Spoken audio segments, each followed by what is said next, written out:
首先，我们取 1.5 毫米粗的皮绳，150厘米的长度，开头预留20厘米。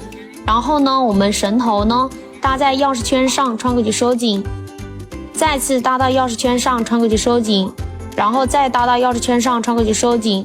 相信大家看到这里已经看出来了，其实这个编法都是一样的，就是长的绳头一直搭到钥匙圈上面，然后穿过去收紧。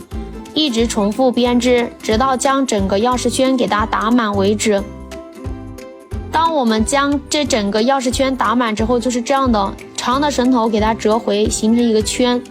拉的这个线圈呢，放在两绳头的正中间。这里我们要打包心折结，向下的绳子向上打圈，上面的绳子食指绕圈，然后穿进这个打的线圈里，两线都分别慢慢的收紧。因为皮绳不像线绳容易好拉，所以这里我们一定要给它收紧致，拉紧，用点力气。然后呢，再打一个包心折结，包心折结都是一样的打法，没有什么难度。打好之后，将所有的绳子拉紧了，拉紧之后用剪刀剪掉多余的绳头，再用我们的打火机烫粘这个绳头，防止脱线即可。这样我们一个精美的钥匙挂件就做好了哟。你学会了吗？家里有闲置的钥匙圈别扔，都可以这样子编，喜欢的赶紧动手试试吧。Follow for more。